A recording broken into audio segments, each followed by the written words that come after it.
A invasão da Ucrânia completou hoje 300 dias. E pela primeira vez o presidente Volodymyr Zelensky saiu do país para uma visita aos Estados Unidos. O avião com o presidente ucraniano pousou em Washington por volta do meio-dia, pelo horário local. Volodymyr Zelensky deixou o território ucraniano para visitar o principal aliado dele na guerra. As negociações para esse encontro começaram meses atrás e se intensificaram a partir do dia 11 de dezembro, numa conversa entre Zelensky e o presidente americano. Na quarta-feira passada, Joe Biden oficializou o convite e 2 dias depois, Zelensky confirmou a visita. Volodymyr Zelensky chegou à Casa Branca para receber pessoalmente um anúncio que esperava há meses. Um novo pacote de ajuda militar de quase 2 bilhões de dólares. Um funcionário do governo americano confirmou que o desejo dos Estados Unidos é aprovar um pacote ainda maior futuramente, que chegaria a 40 bilhões de dólares. Mas para isso, precisa aprovar o orçamento de 2023 em discussão entre os dois partidos no Congresso. Nas últimas semanas, a Rússia atacou Kiev e outras cidades ucranianas com mísseis e drones e concentrou esforços para destruir a infraestrutura de energia do país, deixando milhões sem eletricidade, água corrente e aquecimento antes da chegada do inverno. Parte da ajuda confirmada hoje vai ser usada para o envio de um sistema antimísseis do tipo Patriot à Ucrânia e para o treinamento dos soldados que vão usar esse armamento. O Patriot é considerado o mais poderoso sistema de defesa aéreo americano.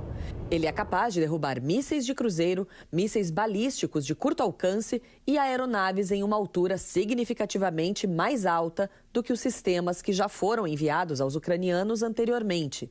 Segundo a imprensa americana, o Patriot é composto por até 8 lançadores que levam entre 4 e 16 mísseis. Desde que a guerra começou, os Estados Unidos já enviaram quase 20 bilhões de dólares em ajuda militar e econômica à Ucrânia. Antes da reunião bilateral, Zelensky e Biden falaram rapidamente com os jornalistas. Biden disse que os Estados Unidos vão continuar comprometidos com a soberania da Ucrânia e acusou o presidente russo Vladimir Putin de intensificar os ataques e usar o rigoroso inverno do leste europeu como uma arma. Estamos apoiando a Ucrânia para que ela encontre uma paz justa, afirmou o presidente americano. Zelensky entregou a Biden uma medalha militar e disse a ele que o presente tinha sido sugestão de um capitão que está na linha de frente numa cidade que é campo de batalha na guerra. Eu não mereço, mas agradeço muito, disse Biden. E depois dessa reunião entre Zelensky e Biden na Casa Branca, o presidente ucraniano foi para o Congresso americano, onde vai discursar daqui a pouco. A correspondente Carolina Cimenti fala ao vivo de lá, Washington. Oi, Carolina, boa noite. Qual a expectativa aí nos Estados Unidos para o discurso dessa noite? Oi, Elter, boa noite a você, boa noite a todos. Olha, normalmente a gente está há poucos dias do recesso de Natal. O Congresso americano já estaria bastante vazio, bastante tranquilo.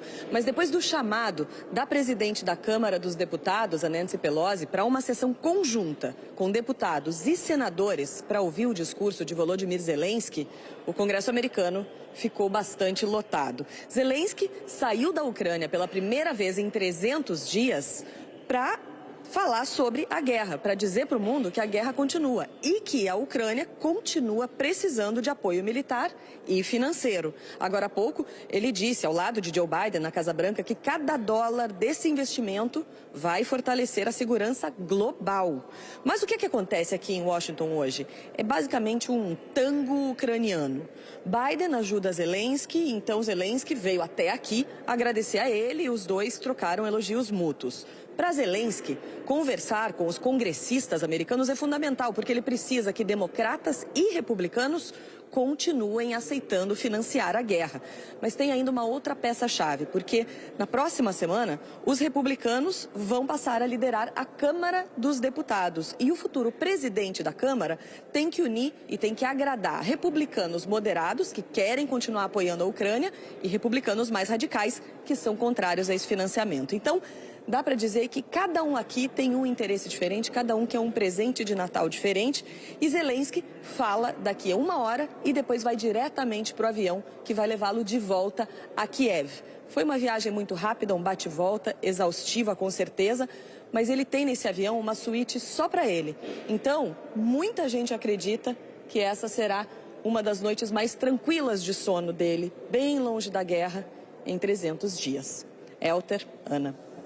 Obrigada, Carolina. E essa visita de Zelensky a Washington provocou protestos do governo russo.